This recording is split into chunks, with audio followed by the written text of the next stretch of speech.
Hello प्यारे साथियों, welcome back. कैसे हैं आप सभी? आई होप कि बहुत अच्छे होंगे। प्यारे साथियों, हम पॉलिटी पढ़ रहे हैं यानी कि भारतीय संविधान, है ना।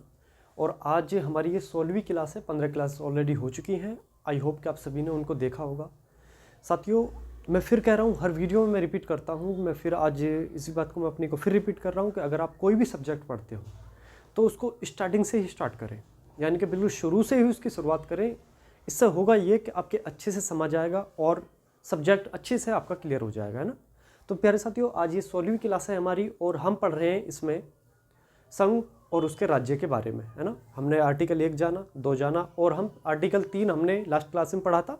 उसमें कुछ चीज़ें बाकी रह गई थी कि जैसे हमने कहा था कि किसी राज्य का पुनर्गठन करना है ना। हमने इस तो जान लिया था कि साधारण बहुमत के माध्यम से हम कर सकते हैं। किस राज्य के नाम में परिवर्तन करना है, राज्य में मिलाना है ना। तो आर्टिकल 3 को हम आगे बढ़ाएंगे आज की क्लास में। जो इसमें शेष रहेगा वो जानेंगे। भारत में जो 28 राज्य हैं उनके बारे में जानेंगे। नाम परिवर्तन किस किस के हुए हैं उनके बारे में जानेंगे, है ना। पुराना नाम क्या था उसके बारे में जानेंगे। कौन सा राज्य कब बना वो सभी, और भारत के अंदर जो 8 केंद्रशासित प्रदेश है उसके बारे में जानेंगे। पूरा इस वीडियो में हम इसको कवर करेंगे। तो चलिए स्टार्ट करिए और कॉपी पेंसिल निकाल लीजिए। आप अगर नोट्स बनाते हैं, नहीं बनाते हैं तो आपको नोट्स में देता हूँ। व्हाट्सएप ग्रुप पर है Notebook24, जिसका लिंक मैं इस वीडियो को डिस्क्रिप्शन में दूंगा। वहाँ से ऐड हो जाइए और वहाँ से आपको नोट्स प्रोवाइड हो जाएंगे, ठीक है। तो चलिए आज की इस क्लास को शुरू करेंगे। आर्टिकल नंबर 3 हम पढ़ रहे हैं, कंटिन्यू हमारा चल रहा है। लास्ट क्लास में भी हमने जाना था कुछ। आर्टिकल 3 में हमने देखा था 5 पॉइंट दिए गए थे, उन्हीं के बारे में ना। किसी राज्य को घटाना है, बढ़ाना है, मिलाना है उसमें, या किसी को देना है अपना क्षेत्र, तो वो सभी कैसे कवर करेंगे हम उसको देख लेते हैं, ठीक है। तो आर्टिकल 3 कहता है राज्य के पुनर्गठन की प्रक्रिया क्या होगी, है ना। राज्य के पुनर्गठन की प्रक्रिया क्या होगी। तो हमने ये जाना था कि नॉर्मल संसद के माध्यम से होती है और संसद में साधारण बहुमत के हिसाब से, है ना। साधारण बहुमत मतलब जो भी उपस्थित है उनका बटे 2+1, यानी कि जितने होंगे उसका आधे में +1, है ना वो, ठीक है। अब देखिए, राज्य पुनर्गठन बिल अगर आता है तो उसकी प्रक्रिया क्या होती है ये समझ लीजिए। सबसे पहले वो राष्ट्रपति के पास जाएगा। जो राज्य पुनर्गठन या किसी राज्य का निर्माण करना है, 1 से 2 बनाने हैं या 2 से 1 बनाना है ना, या नया राज्य कोई डेवलप करना है, जैसे भी है, तो उसमें क्या होगा कि राज्य पुनर्गठन बिल आएगा और उसको सबसे पहले भेजा जाएगा किसके पास? राष्ट्रपति के पास। अब राष्ट्रपति महोदय उसको क्या करेंगे? राष्ट्रपति महोदय उसको उस संबंधित राज्य के पास उस बिल को भेजेंगे जिस राज्य के साथ में क्या हो रहा है, उसकी बाउंड्री के साथ में हस्तक्षेप हो रहा है।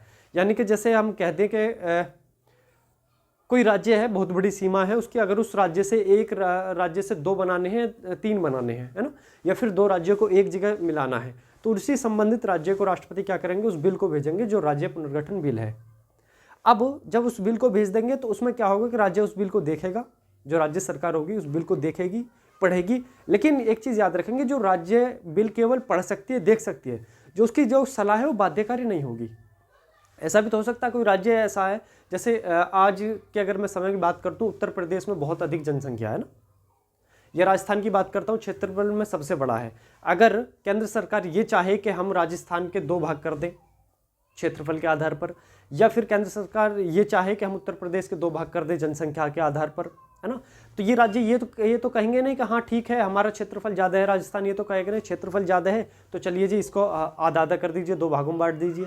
या उत्तर प्रदेश वाले भी ये नहीं कहेंगे कि हाँ हमारे पास इतनी जनसंख्या है तो इसको 2 भागों में, यानी कि 2 राज्य इसमें बना दो, ये तो कोई कहेगा नहीं, है ना। सब ये चाहेंगे हाँ ज़्यादा से ज़्यादा आ जाए। ये भी चाहते हैं कि उत्तर प्रदेश में अगर ये कह दिया जाए कि हम उत्तराखंड को दोबारा मिला रहे हैं तो उत्तर प्रदेश फ़ौरन एग्री हो जाएगा, है ना। राजस्थान से अगर ये कह दी जाए कि हाँ राजस्थान मध्य प्रदेश को एक कर रहे हैं, या मध्य प्रदेश में झारखंड को मिला रहे हैं दोबारा, है ना, तो ये तो कहेंगे नहीं कि नहीं, है ना। यानी कि जिसके पास जो आ रहा है वो तो अच्छा ही लगता है ना, लेकिन जाना बुरा लगता है। तो इसलिए जो ये अगर बिल जाएगा किसी भी राज्य के पास तो राज्य सरकार, जाहिर सी बात है, उसको झटका ही लगेगा, शॉट लगेगा, है ना, कि हमारे जो राज्य है उसकी सीमा में छेड़खानी की जा रही है।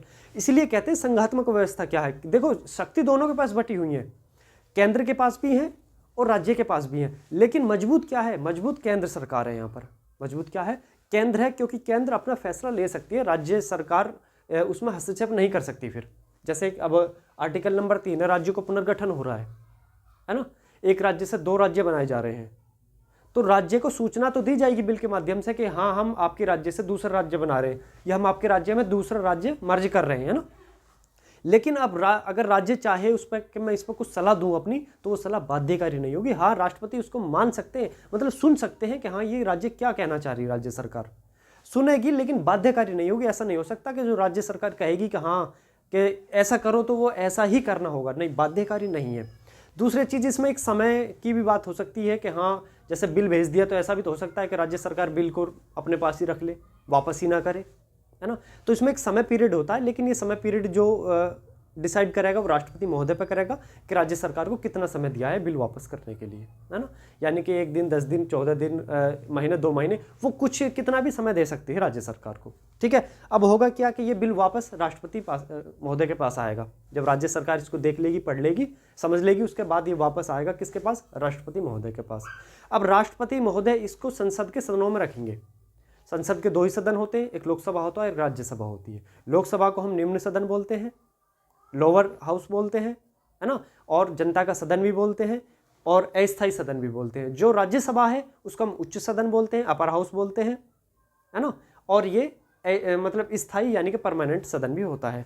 तो ये किसी भी सदन में बिल रखा जा सकता है, चाहे लोकसभा में रख लो, चाहे राज्यसभा में रख लो, रखना दोनों में पड़ेगा। यानी कि मैं पहले की बात कर रहा हूँ, फर्स्ट में किस में रखना पड़ेगा, तो आप किसी भी सदन में ये बिल जा सकता है। लोकसभा में भी रख सकता है राष्ट्रपति महोदय पहले, या फिर राज्यसभा में भी रख सकता है। अब दोनों से पास कराना पड़ेगा, दोनों सदनों से बिल पास होगा। बिल पास होने के बाद में फिर राष्ट्रपति महोदय के पास ये बिल जाएगा वापस, और राष्ट्रपति महोदय इस पर सिग्नेचर करेंगे, और सिग्नेचर होने के बाद राज्य का पुनर्गठन हो जाएगा। ये इसमें नियम होता है। अब देखिए, जो बिल पास कराना पड़ेगा वो फिर साधारण बहुमत से ही कराना पड़ेगा, है ना। साधारण बहुमत मैंने बता दिया, ऐसा समझ लीजिए कि फार्मूला चलता है ना, n/2 + 1, यानी कि जितने भी सदस्य हैं उसका आधा + 1, है ना। जैसे अगर मैं कहूँ 100 सदस्य हैं तो क्या होगा, 49 और 51, 51 क्या होगा, n/2 + 1, ये 51 का फार्मूला लग गया, है ना। तो इस तरह से यानी कि एक ज़्यादा होगा तो उसमें आपका ये बिल पास हो जाएगा। ठीक, आगे बढ़े। अब देखिए होगा क्या, एक चीज़ और समझ लीजिए कि जब ये राष्ट्रपति के पास अनुमति के लिए जाएगा, है ना, राष्ट्रपति के पास सहमति के लिए, अनुमति के लिए जाएगा कि हाँ जी हम इसको कर रहे हैं, केंद्र सरकार भेजेगी बना के बिल राष्ट्रपति के पास अनुमति के लिए। अब ये जो प्रावधान दिया गया है 5वें संविधान संशोधन 1955 के माध्यम से, ये कहा गया है कि राष्ट्रपति फिर इसको कहाँ भेजेंगे, उस संबंधित राज्य के पास इस बिल को भेजेंगे। आई होप कि आपके समझ आ रहा होगा, है ना। संबंधित राज्य के पास जाएगा, वहाँ इसकी सलाह बाध्यकारी नहीं होगी, और समय सीमा पर वापस करना होगा, समय सीमा राष्ट्रपति तय करेंगे। उसके बाद फिर वापस राष्ट्रपति के पास बिल पहुंचेगा, और जब बिल पहुंचेगा तो ये संसद के दोनों सदनों में से किसी भी सदन में पहले रखा जा सकता है। रखा दोनों सदनों में ही जाएगा, या तो पहले लोकसभा के पास रख दो या फिर राज्यसभा में, दोनों में साधारण बहुमत से पास होगा, लोकसभा राज्यसभा दोनों में, है ना। फिर क्या होगा, राष्ट्रपति के पास जाएगा, हस्ताक्षर होंगे और पुनः इसका राज्य का निर्माण हो जाएगा, पुनर्निर्माण। ठीक है, आगे बढ़े। एक चीज़ और समझ लीजिए कि राज्य को संघशासित प्रदेश बनाने के लिए किसी भी राज्य से अनुमति या उसकी जरूरत नहीं होगी, बिल भेजने की जरूरत नहीं होगी। जैसे आज उत्तर प्रदेश है, मध्य प्रदेश है, राजस्थान है, झारखंड है, बिहार है, कोई सा भी राज्य, केंद्र सरकार अगर ये चाहती है कि इन राज्यों को हम केंद्र शासित यानी कि यूनियन टेरिटरीज बनाने, हमको जैसे अब राज्य से दूसरा राज्य बनाना या दो राज्यों को एक राज्य में मर्ज करना, है ना, इसके लिए तो क्या होगा, राष्ट्रपति महोदय बिल भेजेंगे संबंधित राज्य के पास। लेकिन वहीं अगर राज्य को संघ शासित प्रदेश बनाना है तो उसमें बिल भेजने की जरूरत नहीं पड़ेगी। जैसा आपने अभी देखा होगा कि जम्मू एंड कश्मीर को संघ शासित प्रदेश बनाया है ना, केंद्र शासित प्रदेश बनाया, यूनियन टेरिटरी, तो वहां बिल नहीं भेजा, यानी कि डायरेक्ट ही उन्होंने अनुच्छेद 3 के माध्यम से उन्होंने कर दिया, ये याद रखेंगे। ठीक है, आगे बढ़े। इसको बनाने की कोई जरूरत नहीं है, ठीक है, यानी कि बिल भेजने की कोई जरूरत नहीं पड़ेगी केंद्र सरकार को राज्य के पास। ठीक है, और ये जो प्रावधान है ये 18वां संविधान संशोधन 1966 के माध्यम से ये करा गया था कि अगर किसी राज्य को केंद्र शासित प्रदेश बनाना है तो उस संबंधित राज्य के पास बिल भेजने की जरूरत नहीं है। आगे बढ़े, अब अनुच्छेद 4 देख लेते हैं। अनुच्छेद 4 है ये भाग, संविधान का भाग 1 का अंतिम अनुच्छेद है। तो अनुच्छेद 4 में क्या कहा गया है कि अनुच्छेद 4 में कहा गया है कि संविधान का अनुच्छेद 2 और 3, अनुच्छेद 2 और 3 के में करे गए हुए संशोधन, इसके अनुसार जो संशोधन किए गए हैं, अनुसूची 1 व 4 में परिवर्तन संशोधन अनुच्छेद 368 के अधीन नहीं होगा। अब इसको समझिए थोड़ा सा, जो अनुच्छेद 4 है हमारा, अब अनुच्छेद 4 में यह कहा गया है कि अनुच्छेद 2 व 3 के अनुसार अनुसूची 1 व 4 में परिवर्तन संशोधन अनुच्छेद 368 के अंतर्गत नहीं होगा। देखिए अनुसूची 1 में कहा गया है संघ और राज्य क्षेत्र के बारे में बात की गई है, अनुसूची 4 में सीटों का बंटवारे के लिए बात की गई है। यानी कि अब इनके हिसाब से अनुच्छेद 2 और 3 में अगर कोई संशोधन होता है, यानी कि राज्य का पुनर्गठन होता है ना, या सीटों में कोई छेड़छाड़ होती है, तो ये जो संशोधन होंगे, ये संशोधन संविधान का संशोधन जो आर्टिकल है 368 उसके अंतर्गत नहीं होगा, यानी कि ये डायरेक्ट होगा, है ना, याद रखेंगे। लेकिन वहीं एक चीज और समझ लीजिए, ये तो अपने राज्य की बात हो गई कि देश के अंदर ही कोई चीज हो रही है तो उसमें संविधान संशोधन की जरूरत नहीं है। लेकिन ऐसा भी तो हो सकता है कि अपने भारत का जो कोई पार्ट है क्षेत्र का, वो पार्ट किसी दूसरे देश को देना, है ना, उसमें संविधान संशोधन की जरूर पड़ेगी, है ना। अपने अगर ऐसा समझ लीजिए कि अगर घर का मसला है तो उसमें संविधान संशोधन की जरूरत नहीं है, लेकिन अगर मसला पड़ोसी का आ जाए तो फिर वहां संविधान संशोधन यानी कि आर्टिकल 368 काम करेगा।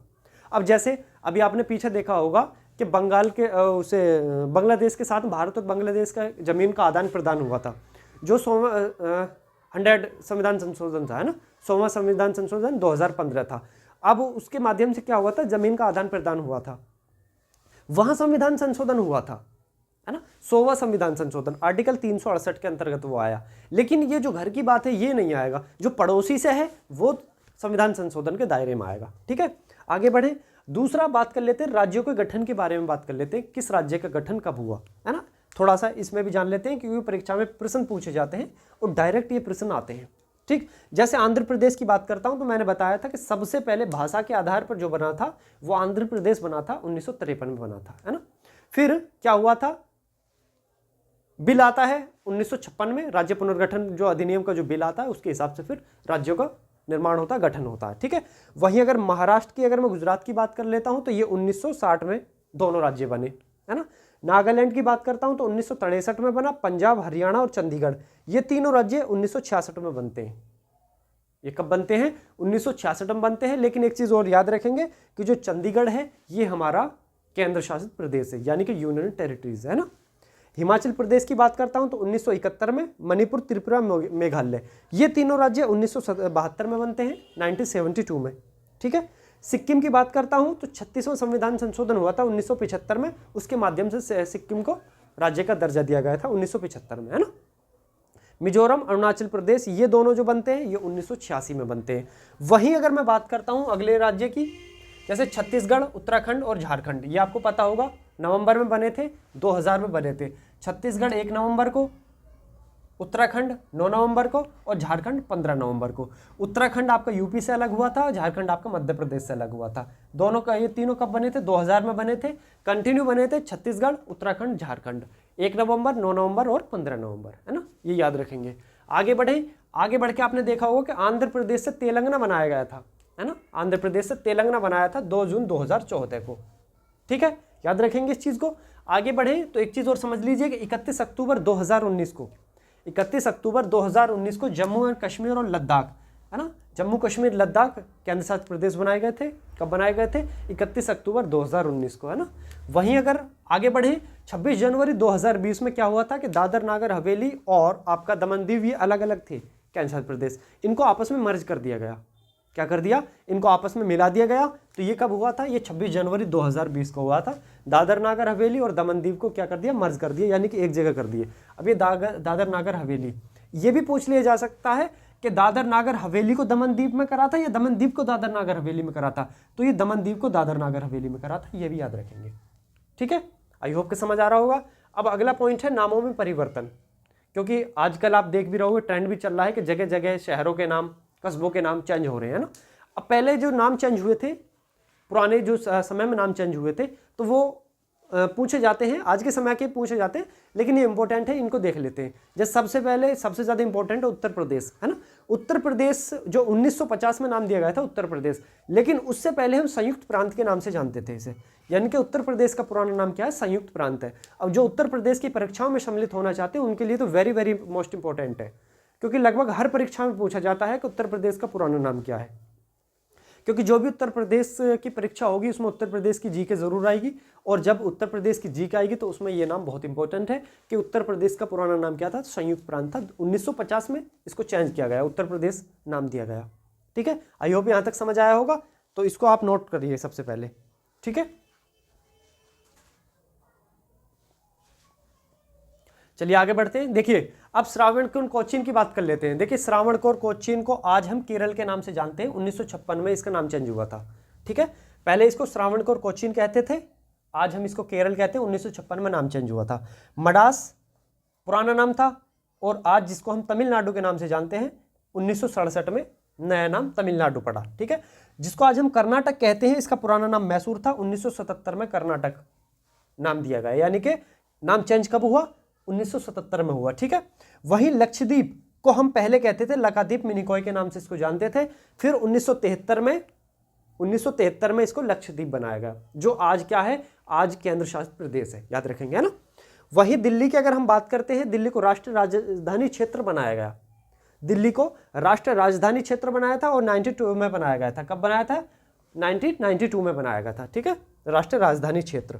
वहीं उत्तराखंड की अगर बात करते हैं तो पुराना नाम उत्तरांचल था, और इसको कब बनाया? 2007 में नाम दिया गया था उत्तराखंड, है ना। पहले क्या नाम था? उत्तरांचल नाम था। उत्तराखंड किससे बना है? उत्तराखंड उत्तर प्रदेश से बना है, याद रखेंगे, ठीक है, 9 नवंबर 2000 को, है ना। वहीं अगर मैं पांडिचेरी की बात करता हूँ, पुराना नाम पांडिचेरी है और नया नाम आज का पांडुचेरी है, जो 2006 में नाम दिया गया।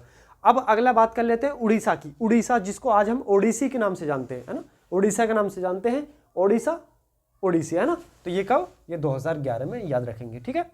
साथ ही साथ इसको एक चीज़ और समझ लीजिए कि किसी राज्य की राजधानी का अगर नाम हमको बदलना है, अगर सरकार चाहे, जैसे आज मैं अगर मध्य प्रदेश की बात करता हूँ, मध्य प्रदेश की जो राजधानी भोपाल है, उत्तर प्रदेश की राजधानी लखनऊ है ना। अगर यहाँ के राज्य सरकार ये चाहें कि हम अपने किसमें राजधानी का नाम अगर हमको बदलना है, तो ये नॉर्मल नहीं बदला जाएगा। वैसे अगर किसी भी शहर का नाम बदला जाए, जैसे मैं कह दूँ ग्वालियर का नाम बदलना है, मैं कह दूँ कानपुर का नाम बदलना है, आगरा का नाम बदलना है, इलाहाबाद का नाम बदलना है, तो ये नॉर्मल बदल सकती है राज्य सरकार। लेकिन अगर राजधानी का अगर नाम चेंज करना है राज्य सरकार को, तो क्या करना पड़ेगा कि उसको राज्य सरकार को केंद्र सरकार से सलाह लेनी पड़ेगी पहले, तब उसका नाम चेंज कर सकती है। ये भी आप पॉइंट इसको नोट कर लेंगे, है ना। वहीं अगर मैं बात करता हूं कि भारत में जो 8 केंद्र शासित प्रदेश हैं और 28 राज्य हैं, अब उनके नाम भी आप जान लीजिए कि उनका नाम क्या क्या है। सबसे पहले अंडमान निकोबार द्वीप समूह, आपका जो केंद्र शासित प्रदेश है उनके बारे में जानना है। अंडमान निकोबार द्वीप समूह, जम्मू कश्मीर, लद्दाख, पांडुचेरी, दादर नागर हवेली, दमन और दीव, और उसके बाद लक्षद्वीप, राष्ट्रीय राजधानी क्षेत्र दिल्ली और चंडीगढ़, है ना। ये 8 आपके केंद्र शासित प्रदेश हो जाते हैं। वहीं अगर भारत के 28 राज्यों की बात अगर हम करते हैं, देखिए भारत में हम रह रहे हैं तो यहाँ के बारे में हमको जानना भी चाहिए और पता होना चाहिए 100% कि भारत के अंदर 28 राज्य हैं तो उनका नाम क्या है, भारत के अंदर 8 केंद्र शासित प्रदेश हैं तो उनके नाम क्या है ना। तो देखिए मध्य प्रदेश, उत्तर प्रदेश, हिमाचल प्रदेश, आंध्र प्रदेश, कर्नाटक, बिहार, केरल, तमिलनाडु, राजस्थान, हरियाणा, असम, पश्चिम बंगाल, अरुणाचल प्रदेश, गोवा, है ना, तेलंगाना, केरल, उत्तराखंड, झारखंड, महाराष्ट्र, गुजरात, पंजाब, नागालैंड, त्रिपुरा, मिजोरम, मेघालय, मणिपुर, सिक्किम, उड़ीसा, ये भारत के 28 राज्य हैं, है ना। और वहीं 8 केंद्र शासित प्रदेश के बारे में मैंने आपको बताया। साथियों आज की इस वीडियो में यही रखेंगे और कल हम संविधान का भाग 2 यानी कि नागरिकता आर्टिकल 5 से लेकर 11 तक, है ना, जिसमें दिए गए हैं उसके बारे में जानेंगे। आज आपकी 16 क्लास हो चुकी हैं और कल की क्लास यानी कि 17वीं क्लास रहेगी।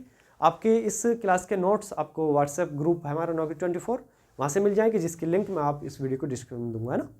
साथियों आपका कोई भी एग्जाम है, किसी भी लेवल का है ना, किसी भी स्टेट की, किसी भी डिपार्टमेंट का है, सभी के लिए ये पॉलिटी सफिशेंट रहेगी अगर पॉलिटी आपके सिलेबस में है ना।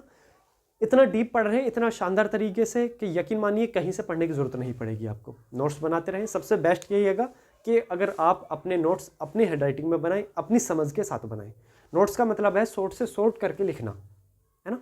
उसका होगा क्या कि आप जब एक बार अपना सिलेबस कंप्लीट कर लोगे तो उसके बाद आपको जब रिवीजन की जरूरत पड़ेगी तो हमारे जो नोट्स है रिवीजन के तौर पे काम आएंगे। जिस चीज़ को हमने 10 दिन में पढ़ा है, नोट्स कहता है कि उसको आप 1 दिन में उसका रिवीजन कर लो, तभी मजा आता है नोट्स का, है ना। जब हमारे पास हमारे सर पे एग्जाम आ जाता है ना, जब परीक्षा हमारे सर पे होती है कि हाँ 2 दिन रह गए, 3 दिन रह गए, उस समय नोट्स काम आते हैं क्योंकि घंटों के साथ में रिवीजन होना स्टार्ट हो जाता है ना। सब्जेक्ट के सब्जेक्ट रिवीजन करने हैं, यानी कि ऐसा समझ लीजिए कि अगर किसी चैप्टर में अगर 10 पेज हैं तो उसको 1 पेज में आप उसको समा दीजिए, यानी कि 1 पेज में लिख दीजिए उस पूरे चैप्टर को। ये होता है रिवीजन का, उससे नोट्स बनाना, है ना, फिर उसका रिवीजन करना। तो प्यारे साथियों अच्छे से ईमानदारी से तैयारी करें। 2025 में बहुत सारी वैकेंसीज आ रही हैं आपके लिए, बहुत सारी वैकेंसीज अलग अलग डिपार्टमेंट की, अलग अलग स्टेट में, यहाँ तक कि केंद्र में भी आपकी वैकेंसी आएंगी केंद्र सरकार के माध्यम से, सेंटर की है ना। तो अच्छे से तैयारी करें पूरी ईमानदारी के साथ में, और जितना हमसे हो सकेगा आपके लिए लेकर आएंगे। और नौकरी 24 आपका चैनल है, सब्सक्राइब नहीं किया तो जल्दी सब्सक्राइब कर लीजिए, वीडियो को शेयर ज़रूर करें, है ना, लाइक करें। खैर इतनी मेहनत कर रहे हैं तो इतना तो बनता है कि आप बिना कहे भी आप कर सकते हैं, ठीक है। तो अपना ख्याल रखें, अच्छे से तैयारी करें, मिलेंगे अगले वीडियो में, तब तक के अपना ख्याल, जय हिंद जय भारत।